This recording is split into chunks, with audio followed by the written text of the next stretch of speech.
салом ба ҳаводорони рақобатҳои дастаҳои тоҷик дар чемпионати Тоҷикистон оид ба футбол миёни дастаҳои Лигаи Якум.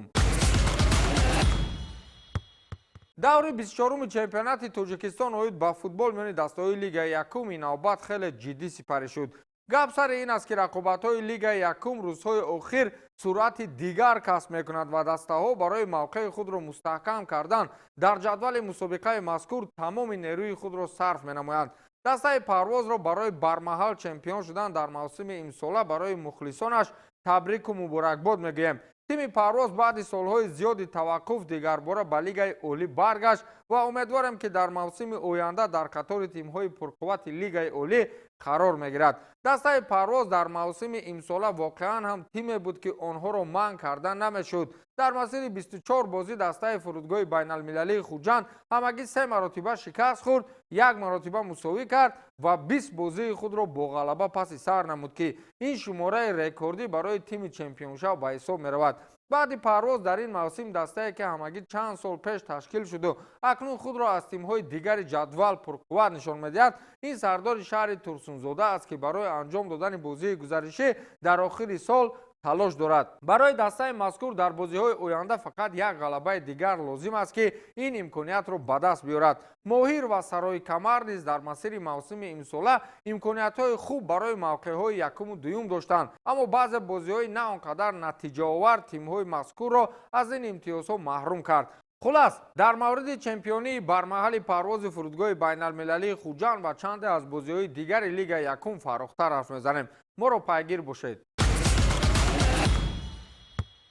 аввал дар мавриди бозии чемпионии Парвози фурудгоҳи байналмилалии Хуҷанд ҳарф мезанем ки ба бахташон ин навбат бозии сабуктар пеш омад. исфара аз дастаҳои заифи чемпионати футболии кишвар миёни дастаҳои Лигаи Якум аст ва Парвоз дар ин рақобат шонси хубе барои роҳхат пайдо кардан ба мавсими ояндаи Лигаи Олӣ дошт. аз ин рӯ бозии мазкур барояшон ҳалкунанда буд ва бо рӯҳияи чемпионӣ ба майдон омаданду шумораи зиёди мухлисон ҳам дар минбари майдон ҷамъ шуд ки мабодо дар сурати ғолибият чемпиониро бо дастаи дӯстдоштаашон якҷоя ҷашн мегиранд. бозии муҳим чӣ хосияте дорад ки агар дар муқобили дастаи заифтарин ҳам рӯбарӯ шавӣ, ҳатман ё бозӣ ба қавле намечаспад ё ягон фурсат ба гол табдил намеёбад. дар аввали бозӣ дастаи Парвоз ба мушкилӣ як рӯбарӯ шуд, аммо онҳо ба сатҳи аслии худ баргаштанд ва ба исфара дарси адаб доданд. дар даври 24-уми чемпионати Тоҷикистон оид ба футбол миёни дастаҳои Лигаи Якум дастаи Парвоз тими Исфараи Исфараро қабул кард. ҳанӯз дар дақиқаи 9-уми дидор футболбози дастаи Парвоз Муҳаммадалӣ Азизбоев аз партофти ҳамдастааш истифода бурда голи аввали рақобатро ба ҳадаф расонид. баъдан барои футболбозони дастаи мизбон боз имконияти дигари голзанӣ ба вуҷуд омад.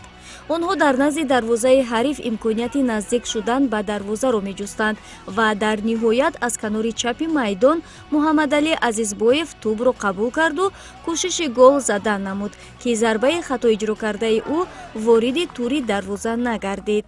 дар рафти рақобат футболбозони дастаи меҳмон имконияти хуби голзанӣ пайдо карданд. дар дохили ҷаримагоҳи Парвоз Абубакр Хуҷа Яҳьёев партофти ҳамдастаашро қабул карду зуд зарбаи мустақим ҷониби дарвозаи Аҳлиддин Ҳабибуллоев равон намуд ки дар дақиқаи 20-уми дидор ҳисоби бозӣ 1-1 баробар шуд. бозингарони Исфара баъди гол дарҳол фурсати дигари ба дарвозаи мизбонон наздик шуданро пайдо карданд, вале зарбаи онҳоро дарвозабони Парвоз ба осонӣ гирифту зуд ба самти пеш ҳаво дод ки боз ҳам Муҳаммадалӣ Азизбоев сари вақт ба он расидагӣ карда дар дақиқаи 24-уми бозӣ голи дуюми дастаашро ба самар расонид.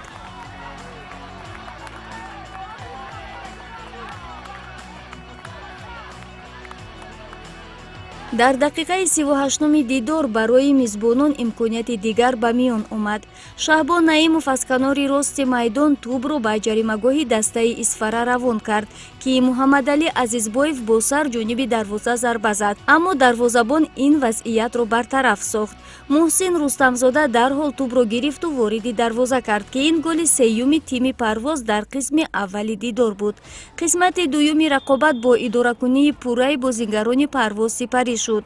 Асадбек Ҷурабекзода аз ирсоли ҳамдастааш аз зарбаи кунҷӣ истифода бурда голи чоруми тими Парвозро ба ҳадаф расонид.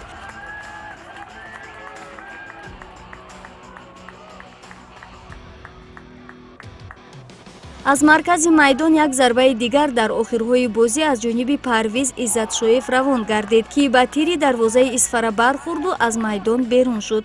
хулас Парвоз бо ҳисоби 4-1 ғалаба кард ва ҳанӯз 2 даври дигар боқӣ мондан то анҷоми мавсим расман чемпиони мавсими имсолаи Лигаи Якум эътироф гардид.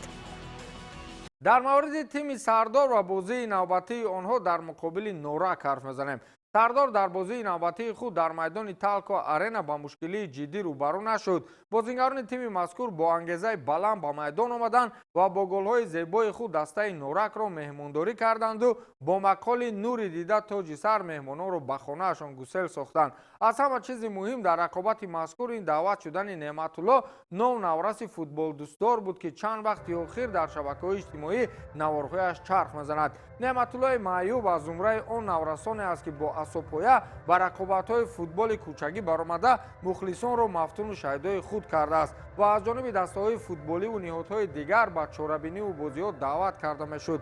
аз ин рӯ дастаи Сардор низ бо даъвати ин наврас ба қавле аз тренд қафо намонду ӯро ҳамроҳ ба бозингарони даста ба майдон баровард. дар ҳафти бозии аввалин шуда Иброҳим Зокиров аз партофти ҳамдастааш истифода бурда гол зад. баъди ӯ Рустам Давлатов тӯбро аз масофаи наздик вориди тури дарвоза сохт. Хотамшо Садурдинов низ голи сеюмро заду ҳаминтавр дастаи Сардор баъдан бо 2 голи дигар ҳисобро 5-0 намуд. ин ғалабаи навбатии тими Сардор дар мавсими имсола буд, ки шумораи умумии ғалабаҳо ба 17 баробар шуд. ҳоло дастаи Сардор дар мавқеи дуюм аст ва ғалабаи Парвоз шонси чемпионшавии онҳоро аз байн бурд, аммо умед аз даст нарафтааст. онҳо барои бозии гузаришӣ ҳуқуқ пайдо мекунанд агар дар бозии ояндаашон ғалаба намоянд. акнун таваҷҷӯҳ мекунем ба рақобатҳои дигари даври 24-уми чемпионати футболии кишвар миёни дастаҳои Лигаи Якум. дастаи Ваҳдат дар майдони худ аз дастаи Сараз бо ҳисоби 2-1 шикаст хӯрд. дастаи Сомон бошад дар майдони худ тавонист, ки дастаи Масчорро бо ҳисоби 3-1 мағлуб намояд. Исфара бошад дар муқобили Парвоз, чигуне ки дар боло ишора кардем, бо ҳисоби 1-4 шикаст хӯрд ва Сардор бошад дар майдони худ 5 голи беҷавоб ба дарвозаи дастаи Норак ворид кард. сарои камар бошад дастаи Шодмонро тавонист, ки бо ҳисоби 2-0 шикаст бидиҳад ва Моҳир ҳам ғалабаи навбатии худро баъди чанде аз бозиҳои номуваффақ ба қайд гирифту Сарҳадчиро бо ҳисоби 2-1 мағлуб кард. рақобати дастаҳои Рангон ва Душанбе ба сабабҳои гуногун баргузор нагардид. акнун таваҷҷӯҳ кунед ба мавқеи дастаҳо дар ҷадвали умумии чемпионати футболии кишвар миёни дастаҳои Лигаи Якум. дастаи Парвоз бо 61 имтиёз мавқеи аввалро соҳиб гаштааст ва ҳанӯз 2 давр пеш аз анҷоми мавсими имсола ғалабаи чемпионии бармаҳали худро дар бозии охир истиқбол гирифт. дастаи Сардор бошад 54 хол ҷамъоварӣ кардааст ва бо ин дар мавқеи дуюм месад ва баъди дастаи Сардор тими Моҳир 49 имтиёз дорад, ки мавқеи сеюмро ишғол намудааст. дастаи Сарои камар бошад 45 имтиёз дорад дар мавқеи чорум. Шодмон бошад 40 имтиёз мавқеи панҷум ва дар мавқеъҳои 12 ва 13 ҷадвали мусобиқа дастаи Исфара бо 15 имтиёз дар мавқеи 12 ва Ваҳдат бошад бо ҳамон 9 имтиёзе, ки дар аввал дошт, дар мавқеи охирин қарор дорад. акнун таваҷҷӯҳ кунед ба рақобатҳои даври 25-ум, яъне пеш аз охири мавсими имсолаи Лигаи Якум. дастаи Моҳир дар майдони худ дастаи Ваҳдатро қабул мекунад. Сарҳадчӣ бошад дар майдони худ бо дастаи Сарои камар мубориза мебарад. Шодмони Ҳисор бо Сардор, яъне дербии Водии Ҳисорро мо шумо шоҳид хоҳем гашт. яке аз бозиҳои марказӣ ва Норак бошад дар майдони худ бо дастаи Исфара рақобат мекунад. дастаи Парвоз бошад бо тими Рангон дар хонаи худ бозӣ дорад. агарчи барои дастаи Парвоз натиҷаи ин рақобат ҳеҷ аҳамияте надошта бошад, вале барои мавқеи худро мустаҳкам намудани дастаи Рангон ин рақобати муҳим ба ҳисоб меравад. дастаи Душанбе бошад дар майдони худ дастаи Сомонро интизор аст ва Масчов дастаи Саразро дар хонаи худ қабул мекунад.